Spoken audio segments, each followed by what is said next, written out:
Hello, There you go. everyone. Glad to see the usual suspects here. Um, Happy Thursday evening. Uh, I'm gonna just give the one and done rules as always. Just mute yourself if you're not speaking at the moment, and enjoy the conversation we're about to have. We're gonna try to be a little positive tonight, and just reflect on our lives thus far, and the topic is. You thinking about the people you've influenced and the people that have influenced you. And I like to think outside the box on this, or let me say more inside the box, because I don't necessarily want to hear about, celebrities and athletes and things of that nature. I kind of want you to keep it more intimate and personal if you can, and if you're comfortable doing so. And with that being understood, think about it also from the perspective of giving someone their flowers while they're still here, if it's a person that is still around that you can do that with. um and then also celebrate yourself some if you know that you've done some influencing. um with that being said and understood, everybody watching online, feel free to type it out and submit it across the screen. We'll definitely celebrate it, and look forward to that being the case. Hopefully we got a lot of people watching.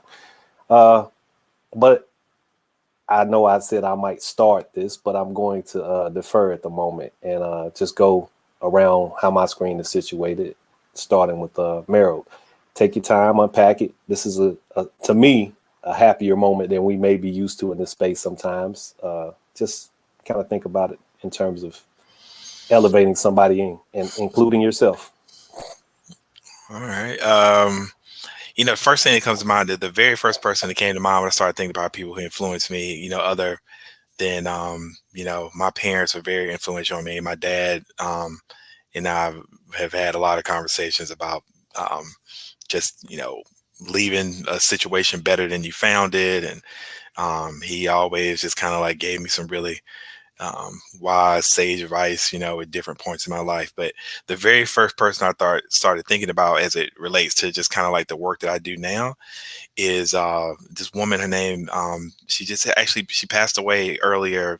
In She passed away in, oh boy, maybe right as COVID was kind of picking up, and this is Andrea Harris.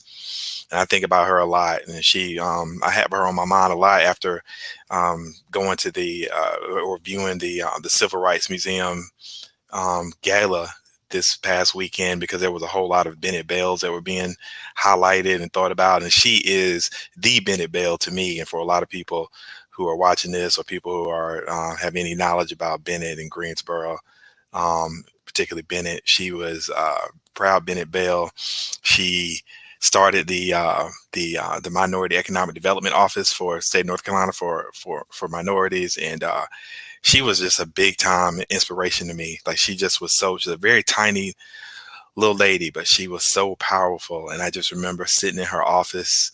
I was blessed to have time with her, like right as I was last year or so when I was at Self Help, and just had some really deep conversations with her about like what she had done for the state and her journey, and how things used to happen, um, how Black folks used to organize and appoint and think about who needed to run for X, Y, and Z, and we just talked a lot. And she really was a big inspiration for me to spread my wings and leave that particular organization and really focus a lot on NC 100. I really don't know if NC 100 would be around without some of those words from her. And it's been, the state, really, the country, the nation, the world lost a unbelievable leader when she passed away last year. But that's one of the first people that comes to mind who inspired me, just for her energy and her will.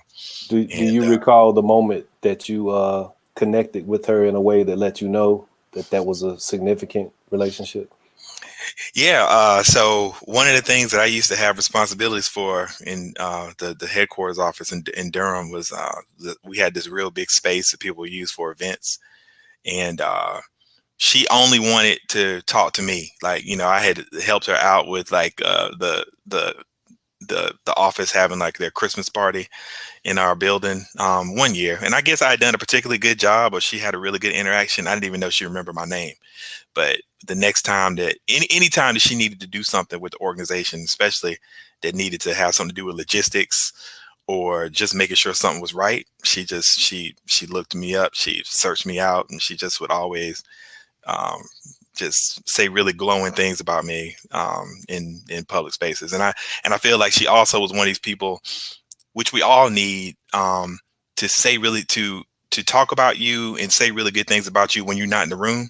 We always need those folks that are lifting us up and giving us favor when we're not around. And I feel like she was one of those people. Yeah, that's great, man. That's Yeah, a man. wonderful story. I remember you telling me about her. I think it was last year at some Mhm. point. So yeah, She's amazing. significant people make significant impact. Bob, you have someone that influenced you or someone you're influencing, and we can come back when we miss one or the other. It's really an interesting question because, you know, formatively, my grandfather, my mother's father, was a tremendous influence on me. My next door neighbors, as you know, when I was a little boy. But in a bigger way, you know, I find myself, the older I get, putting myself around people that positively influence me, and hardly being around people that don't, including the people that are on this screen.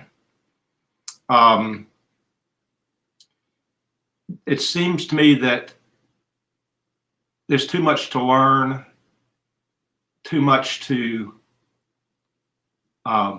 think about, to waste my time with other people.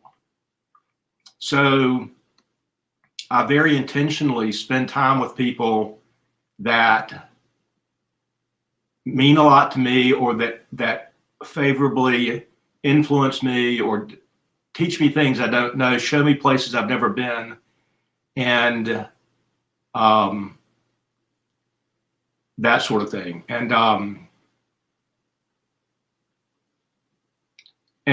really kind of steer clear of the people that are just warm bodies. There's just no point in it for me. I don't see the point in it.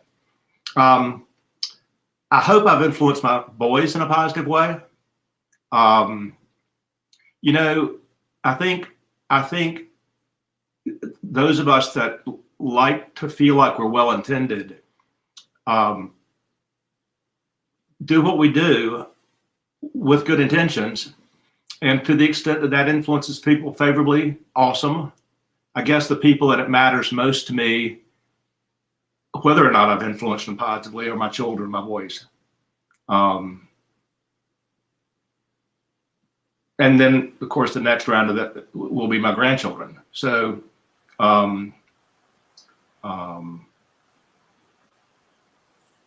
yeah, I think that's what I want to say.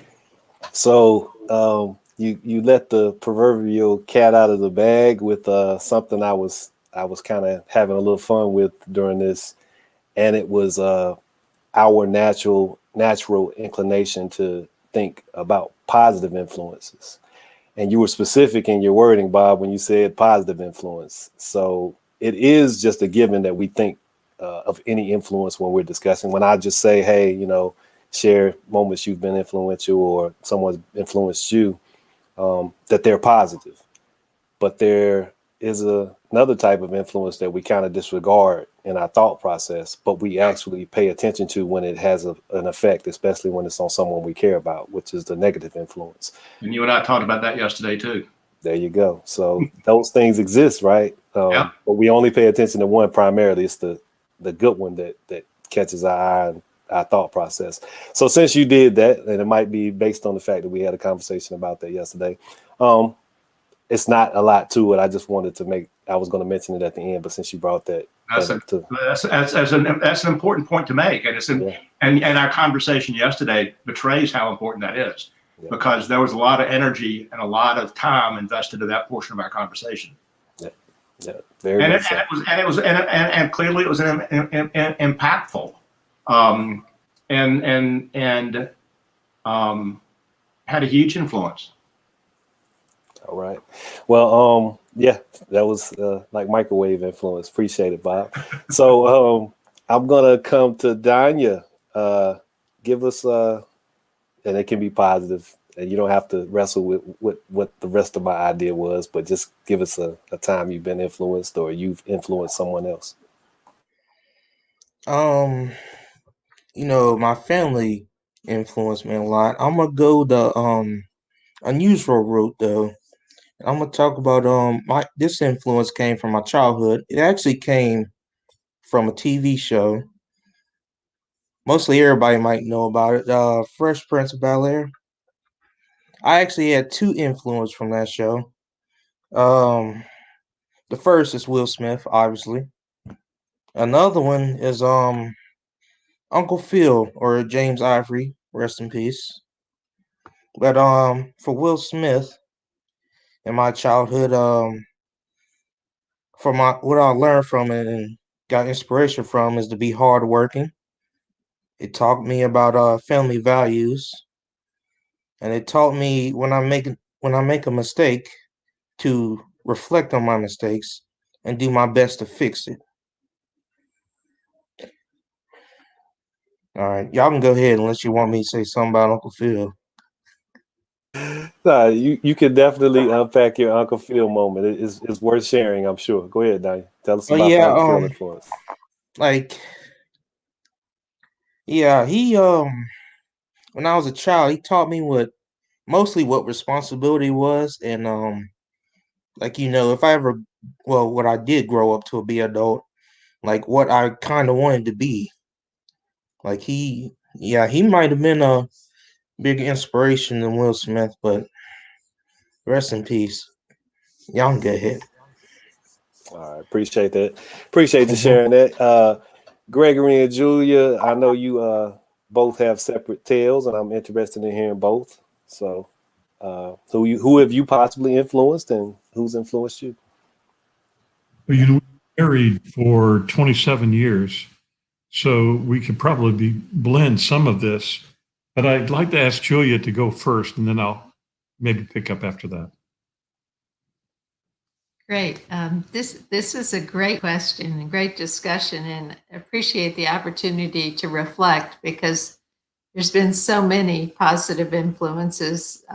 Again, was lucky to have two parents that were very good and supportive and taught us that it didn't matter what we did as long as we did it with good character and respect. And, we could be pot washers and that would be okay if we did it with our soul.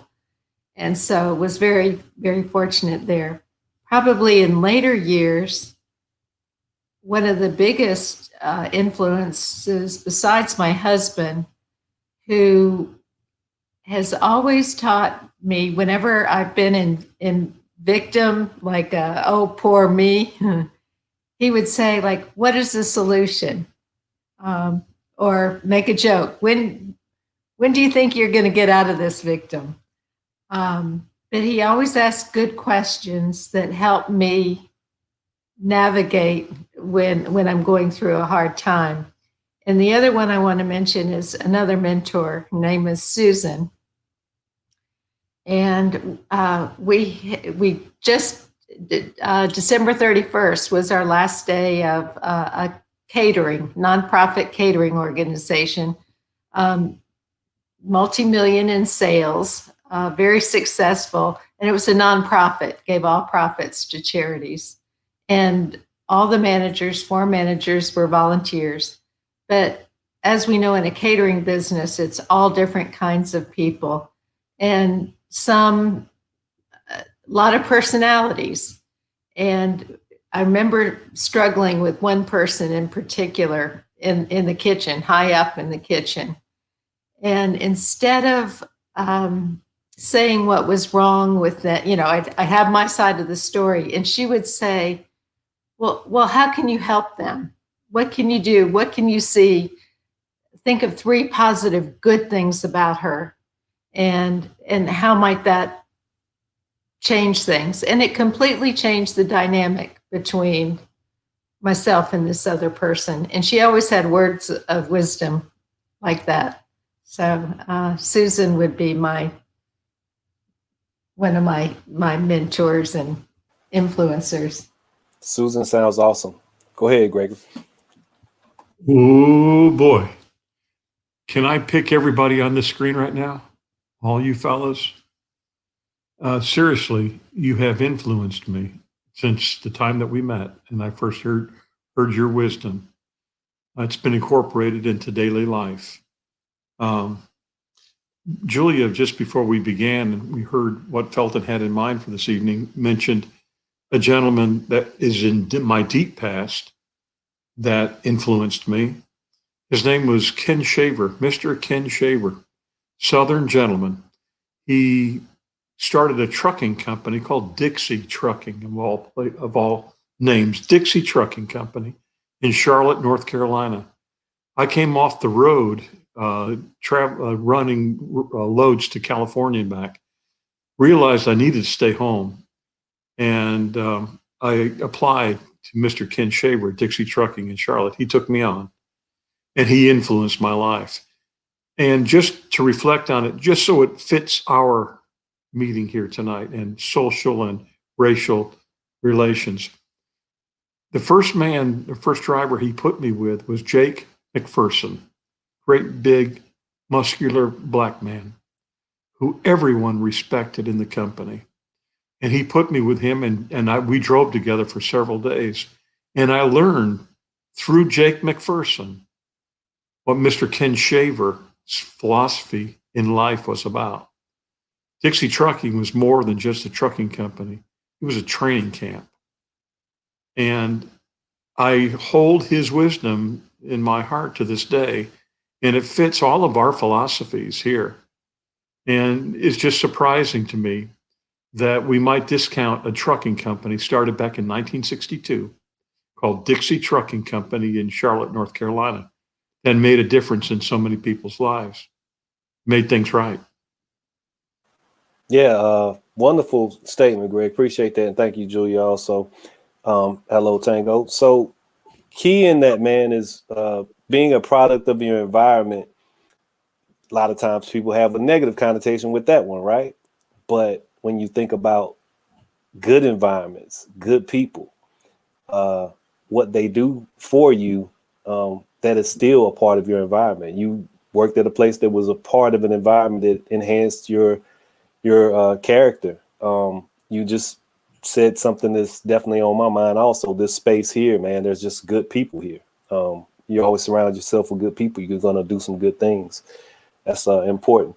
And Tango, thanks for joining us. I'm definitely coming to you next, since you just got here. And it's just share with us sometime that or some people that have influenced you, person or people, and if you've influenced others. Yeah, hey, sorry I'm late. Needed a car inspection actually. But I definitely have had influencers in my life. I am not a person who looks very far for that.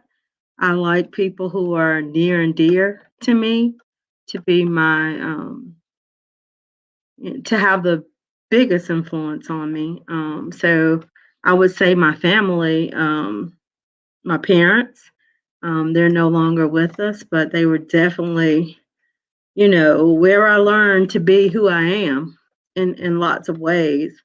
And even, you know, before them, their parents, my grandparents played a significant role in my life. And my grandmother, I think, she was such a nurturer. She was a hard worker, actually worked too hard. but she did that, but never lost sight of family. We came first, and that's kind of how I live my life. There's nothing I can do that's more important than taking care of my family, and namely my children. And so I think that, you know, seeing that example from her, my grandparents actually gave my parents a lot of freedom.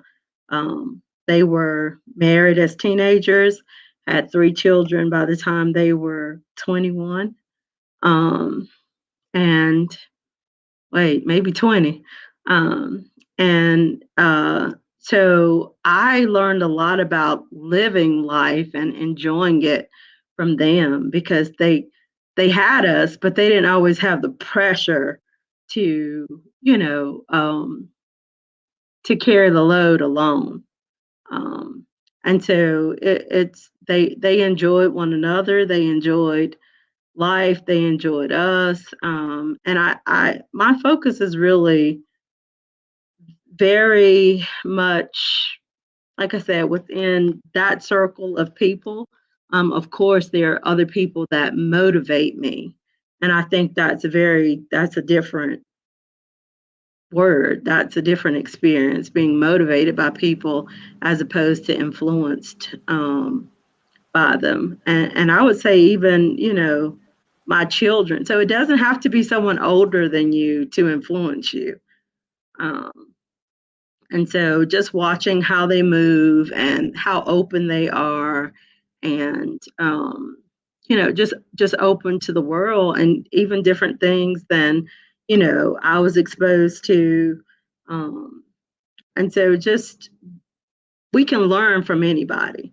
But you know, you guys, Felton and Merrill, I hold y'all close. And Merrill definitely keeps me in the loop of everything. So he influences a lot of my work decisions, where I spend my time, which webinars I want to be a part of.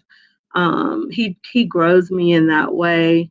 And I appreciate that. You know, I have good leadership within my office, and a lot of colleagues that I work closely with who are, you know, influences. But the outside world, I would say you guys bring that to me on a platter, because I don't give much care to things outside of my, what I feel I can impact is what I want to do. So thank you so much for sharing all of that. Some of the key takeaways to me when you mention that challenge that someone may present, or I like to call it healthy competition, and that is influential. So, you know, even if it's not clearly understood to be an influence one way or the other, but when you're challenged, or you have friends that hold you to a certain level of account, things of that nature, you know, those influence your behaviors. If somebody just that you know just is like, nah, you're not getting away with that, and they just always can call you out on your BS, then they have some significant influence on you. Something I want to make sure I share really quickly, and you can leave up Portia's comment, I'll read it in a second. This is a really significant observation, I feel, about the people that are in this space right now. Nobody ran with the idea of who they've influenced. That is a clear sign of a level of humility that I appreciate. However, I still want to hear about it ever so briefly. Tango, you alluded to it. You have children, and you're saying you look at them and you get stuff from them, and that's wonderful. I truly believe you can get it from anywhere, and young people have just as much wisdom or life experience in certain ways that is very tangible and can substantially affect adults. But you gave them some of that. You've influenced your children in a way. So that's something that's worth observation and celebration. So I'm going to come back around the room with that being the intended response. How have you influenced someone? Let's read Portia's comment first, though. So influencers other than family who taught me perseverance during the civil rights era. I hope I'm saying her name correctly, Exia Woods, taught me to always be prepared. Margie Nichelski taught me acceptance. Trish Gwynn, how to spread my wings and grow. June McLaren Jeffries taught me presentation. I'm blessed to have the support of each of you on the screen. You're absolutely right, Portia. And Portia is someone I would hold in high regard as a positive influence in my life. I've known her for quite a number of years now. And the circumstances that you create for yourself allow you to meet people that can be wonderful influences to you. I was volunteering at the Y. That's how I met Portia. And that's a common interest in desiring to see the uplift of young people. And how can we break that tie at this point? She's an awesome person. Personally speaking, of course, my parents, my great grandmother, who I had the pleasure of knowing for 11 years of my life, profound influence. She was born in 1909. That always fascinated me when I was a kid. Like, oh, it was only 9 years into this century that she was born. And of course, that was the 1900s, the 20th century. But I always kept up with it because I think Halley's Comet had went around in 1909, and then it was coming back in 87, if I'm not mistaken. My time may be off. And she's going to be here for Halley's Comet twice. You know, it was just mind blowing. And I would try to look at the stars and, you know, but her influence was substantial in terms of understanding the times that she had witnessed throughout the 20th century, especially in terms of her Black Americanness. I remember years and years ago, after she had passed, my sister and I came across so many of her licenses from over the decades that she had been driving.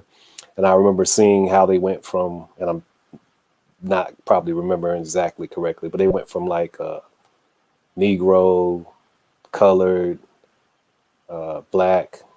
I think she made it to African American, but they were all these different categories that she had lived under, being a Black American citizen. So aside from her being an awesome matriarch, she was a person who had lived in some circumstances that were truly transformational over a period of time. So she's someone I hold near and dear. Another person in my high school experience is Mr. Kurt Gill. Man, awesome guy. Showed me that he actually cared about me during a period of time that was, you know, you are very susceptible to the negative influences at that point in time. So, you know, I was, and he showed me that he cared enough to keep me out of some trouble and make sure I was on the straight and narrow and to make sure I graduated high school. I'd give him all the credit for that. He stayed on me and he talked to my teachers. He was an advocate for me when, you know, he didn't have to be. So I always hold him in very high regard. Miss Aldridge also during that period of time. But as I stated already, I'm going to begin this process since nobody else wanted to lack humility. And I'm just joking. It's not a lack of humility, but recognize yourself, if you can, in terms of how you've influenced someone. In the case of myself, I have younger male cousins who I was purposeful in my involvement with, who I like to think I imparted with certain ways of viewing the world and living this journey of life in a way that that gives one the ability to remain attached to a level of integrity that precedes them, that actually enters the room before they may. So I know we had my cousin Wesley on one time. He's a police officer in North Myrtle Beach. I know I was intentional in the time I spent with him, and I know that he appreciates that. And that means so much. So even though I say this is a lack of humility, it is a celebration, not just of yourself, but of the person who appreciates your influence. So keeping that in mind, if you have a note or two to share from that perspective, I'd love to hear it. I'll go around the room once again and just, unpack that thought if you can. Gregory and Julia.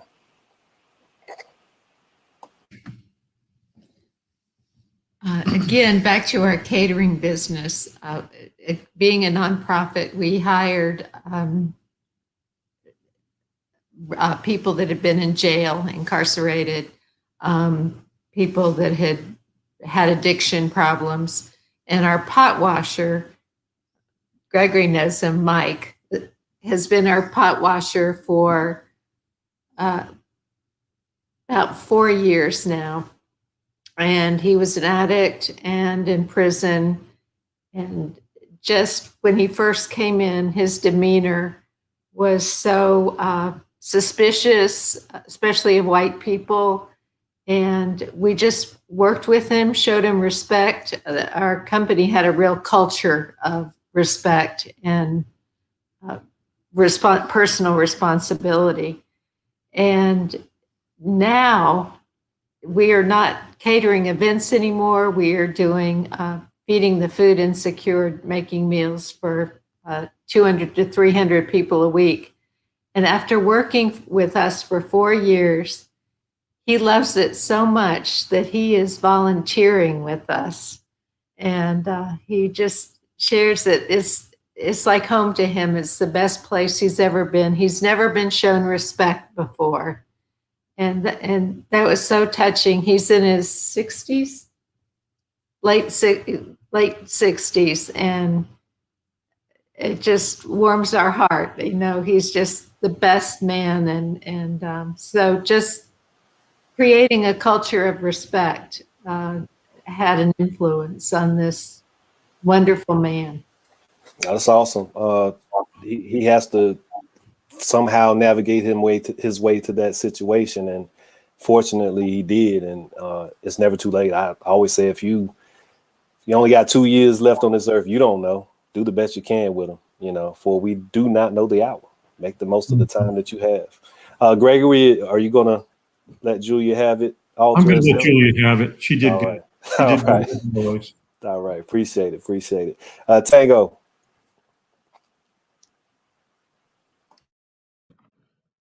Well, as you mentioned, I have 7 children.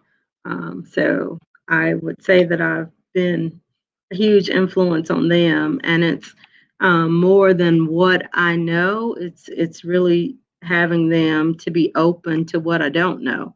And so what I like to do with them, and everyone I meet, I like to connect you to someone who knows a little bit more than I do, and can get you a little bit further than I can. And so I try to influence our community in that way. In my role as grants manager at Reedsville Area Foundation, that's one thing that I hope my grantees see in me, that I'm really, really, really about boosting you in any way I can, promoting you.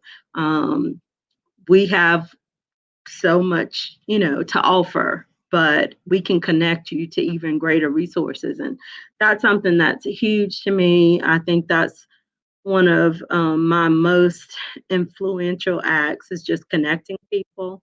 Another group that's special to me is the IB students at Reedsville High School.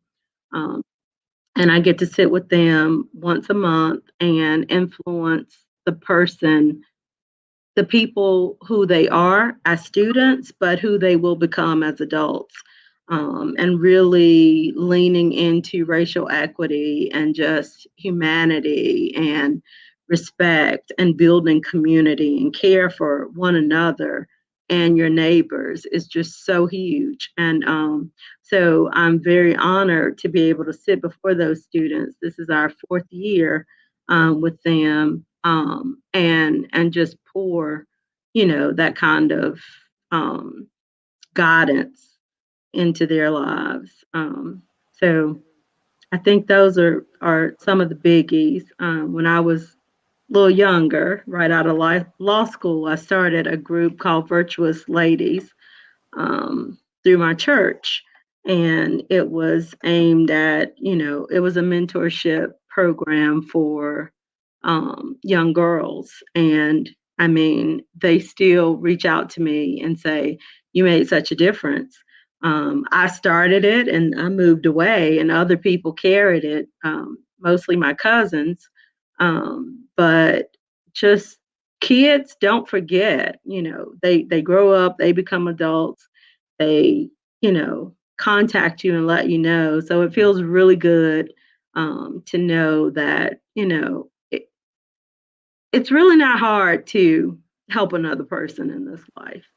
It's like the easiest thing that I can think of, being there for someone else.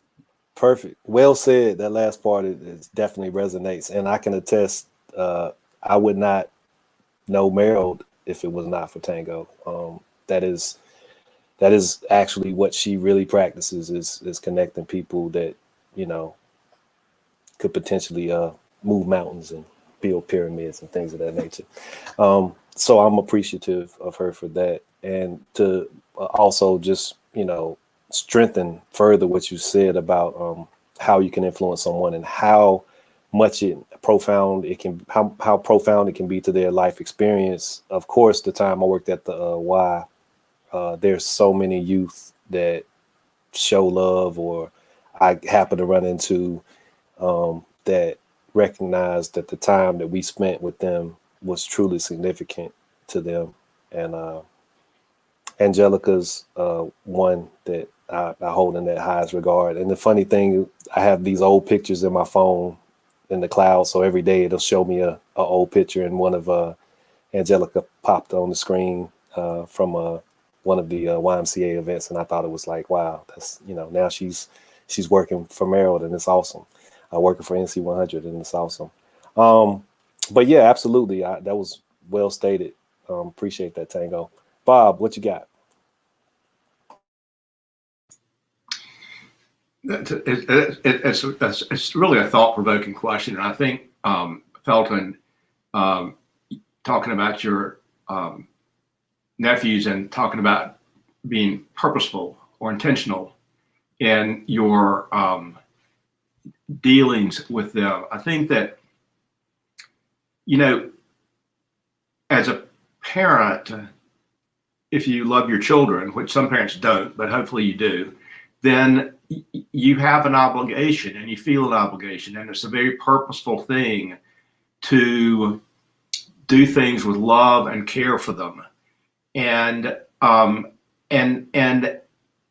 you can't help but know that you have been a good influence to them when you grow up with a good relationship with them. And when they love you, you love them, you learn from them, they share with you, there are no secrets, you're open, and all of that sort of thing. But it's also a continuum of things. I mentioned my grandfather earlier. My grandfather was the most reliable human being I knew. And my grandfather was always exactly the same. There were no question marks about him. He had integrity. His values were his values. You knew what they were. He operated consistent with those values. And so you always, even if he was mean, or even if he was, got angry about something, well, you knew he would, because that's one of the things that would make him angry. So I mean, he wasn't a question mark. And so for me growing up, and back to your point about negative influences, my grandfather was reliable. My grandfather was consistent. My grandfather did not care about financial status, social status. He cared about character. He cared about legitimacy in people. He cared about truth. So I wanted to care about those things because I valued those things. And my father was passive aggressive. I did not like that. I didn't want to be like that. So I was very intentional, particularly with my children, to not be like that. When my parents would get mad at me, for example, They wouldn't listen to my side of the story. That just infuriated me. So as a dad, I always wanted to hear my kids were good kids. So if they were doing something that was not a good thing to do, I wanted to hear where they were coming from and understand it so we could actually talk about it. And so with children, I think you're intentional. Julia was talking about the catering business. I think when you run an organization and you want it to represent particular values, and you want it to be not just about money, but about doing good work and about it being a good place to be and being beneficial to your staff and being beneficial to your clients and all of that sort of thing, then it's imperative that you build into that and that you are very intentional and purposeful about what you're doing and how you're doing it. And it forces you in that direction. You know, when we interact with people on a regular basis, you know, we just interact but in business or parenting or whatnot, there's an intentionality that's there that and with my boys, that bled over into their friends, and their friends also become people that you want to model proper behavior and good behavior and love and caring with. And you know, a lot of those guys call me D2, dad too. And so that tells me that there's been influence there, right? It tells me there's a positive influence. So I think that there are really kind of three realms here: parenting, running an organization, and then that casual stuff that doesn't include that intentionality, that purposefulness. That I guess if we stop and think about it, we hope we're being influential and hope we're being positive, but we really don't know. But hopefully the areas of our lives where we are intentional bleed over into those other areas of existence too. And if we care, you like the word consistent. I like the word consistent. And so if we care about being consistent and we're over here are influential and we're consistent with that over here, then we have to be influential over here, I guess, too, right? So absolutely.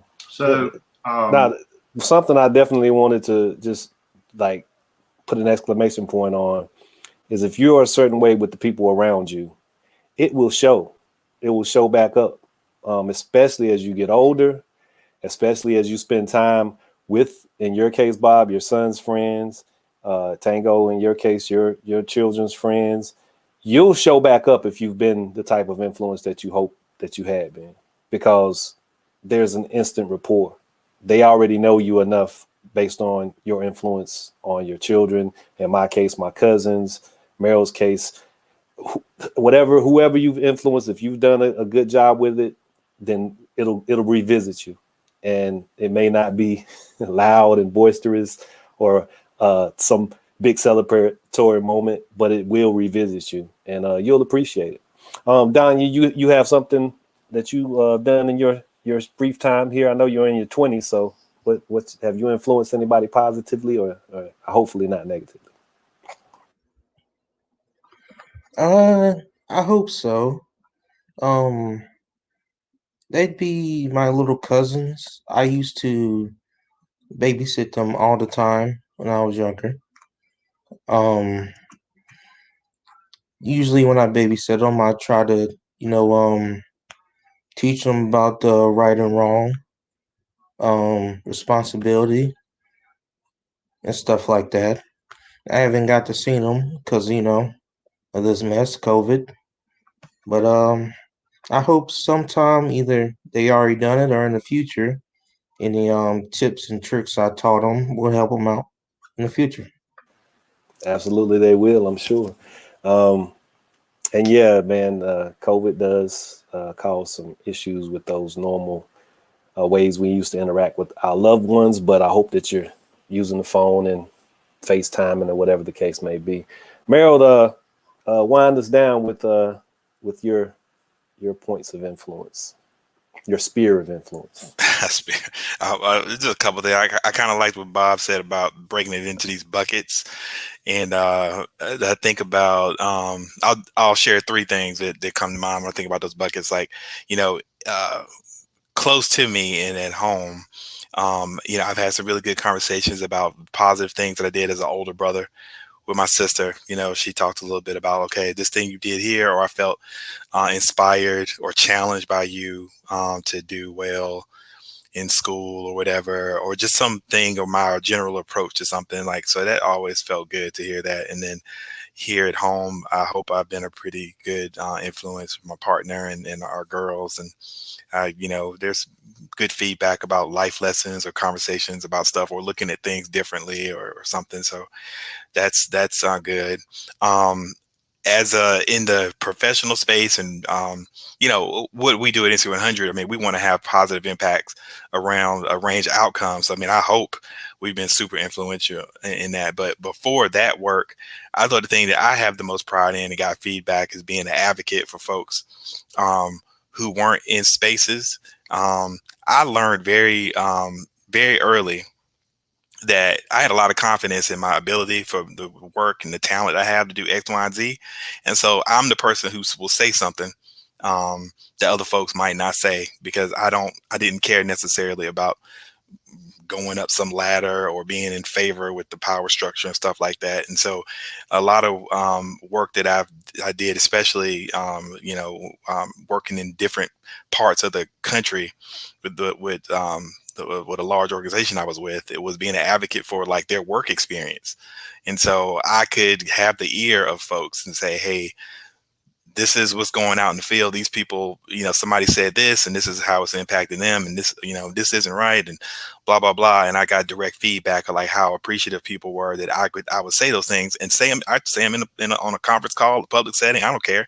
Cause you know, I learned very early that, to be very prideful in what I can do and my abilities, and to let my employers know that I was there because I wanted to, not because I needed to be there.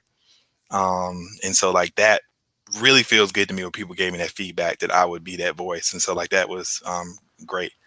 And then on just the kind of casual and not really being intentional, this is probably like 2 years ago.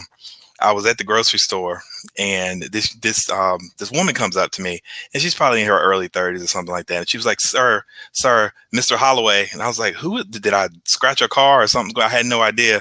And she was like, you don't remember me, but her name, I won't say her name, but she was a student that was part of the YMCA program that I was a counselor for when I was a sophomore at Carolina. And she, you know, she's in her 30s, she's got a family, she's a physical therapist and stuff. And she told me that she remembered me, and just remembered just kind of like me talking about really positive things, having a lot of really good rapport with the fellas there, having a good rapport with the kids in the neighborhood, and just like that just was things how I carried myself that she just kind of took. And she just always remembered certain things. And she wanted to go to Carolina because I talked about it, and I was always wearing, well, you know me, I'm always wearing Carolina stuff. But it was so cool because like once it registered who she was, I went back in my head, remembered her as like an 11, 12-year-old kid. But now she's this adult person that remembered me, my name, and like specific things that I said. And I thought that was so cool. So yeah, those are really great things. Man, that's like one of the best gifts you can ever receive. It's always a surprise because you're never walking around expecting somebody, hey, somebody's going to recognize me and they're going to tell me how great I was to them. It's always a surprise. And it's one of the most sincerest forms of flattery that one can get from just somebody you spend a little time with, because you don't get to spend 24 hours a day. You're not adopting those youth. You're spending a weekend or two out of the month, and it's a little bit of time, but you don't know how much it means until they share with you randomly. A lot of times years later. Similarly to you, Meryl, a young lady walked up to me at UNC-G, and you know I am attending again for my Ph.D, and now she's a college student, and we had a wonderful conversation. 5 minutes. The time that I had spent in her life is equatable to 5 minutes, but it was significant enough that when she saw me, she's like, Mr. Felton. And it's like, we have this wonderful rapport. Portia had put something up, if we can go back to that. And I wanted to mention, I can't remember who had said something about Rosa Parks earlier also, but yeah, how could she not be an influence? And I think Danya's going to find it for me, but how could she not? Yeah, Deborah Franklin. She mentions Rosa Parks, that she met her when she was 14 or 15, and she's wondered if that was influenced her to be in the person. I'm sure it had some impact. That's a pretty profound individual. And Portia had just posted, for 20 plus years, all the kids who came through the public library who remember my storytelling, teachable moments, and introduction to Black history. LOL. When someone walks up to you 20 years later and can recall details from a story, it's a humbling experience. Absolutely. And of course, the achievers. What you put out in your life will come back to you.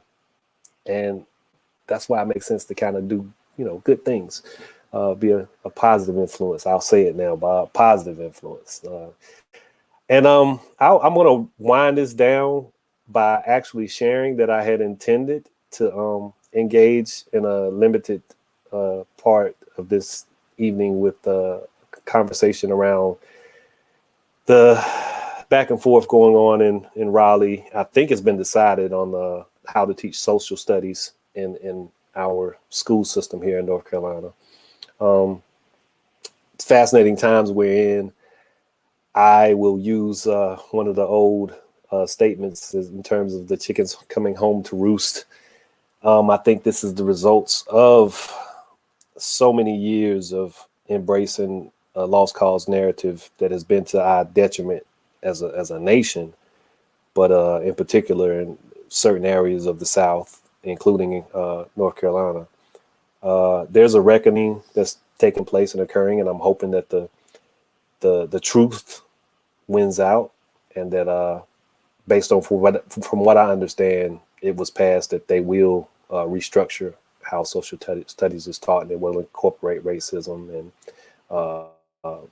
white supremacy and ideas that are definitely centered on systemic racism, which is important.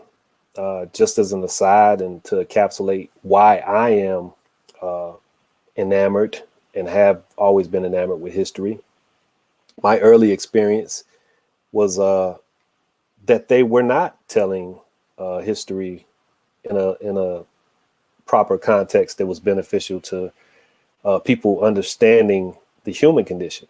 That's history falls under the humanities, right? It's supposed to be about studying our past, and we're supposed to be interested in improving upon it. So I remember being at Dudley, and I was in a social studies class, and we reached a point in the textbook where we were talking about Nat Turner's rebellion that took place in 1830 or 1831, I believe, in Virginia. And it's one of the most well-known. It's by no means the only rebellion that took place. But I remember reading this paragraph that was this short that talked about Nat Turner. And it called him pretty much crazy, and he was a religious zealot and blah, blah, blah. And I was fascinated because I knew, based on other literature that I had read outside of high school, that there was a lot more to that story. And I kept raising my hand, and the teacher was getting frustrated, and he was like, "Hey, that's what's in the book. We got to move on." And I was like, "No, there's something else, and there's more." And he was like, "No, we can't. We're not going to do that." Why would he do something that he was not knowledgeable of, for one, and that was outside of what the curriculum stated was the purpose and intent of this social studies class? I hope that's changing, and it is for the betterment of us if it does, and if it is maintained. Education should not be influenced by politics. It should influence politics. I think I said that correctly. So if I didn't, you get the sentiment. You guys have a wonderful evening. I appreciate each and every one of you on the screen. I thank you for coming and sharing these wonderful stories. It was a really good show for me. And I appreciate all of you just as much as those people that you shared, that you appreciate and that influenced you. You guys influenced me also. And I hold you all near and dear. Thanks for coming. Thanks for being here. Meryl, did you want to make any announcements before we cut out? No, other than thanking the folks that joined us virtually, and we'll say it this week and next week. On the 14th, there's going to be a special 2-hour session where we're going to be supporting Black Empowerment Week. So more to come. More to come. Always more to come. More to come. All right. Well, be on the lookout. Check out the website. Be on the lookout on Facebook. Any updates and things that come across, make note of them, and feel free to tune in. Join the screen sometime. It's fun here in this cyberspace. Gregory, you have something you want to say? No, just good night to everybody. Thank you. Thanks for joining, everybody. All right. Y'all have a wonderful evening. Take care. Good night. Good night. Good night.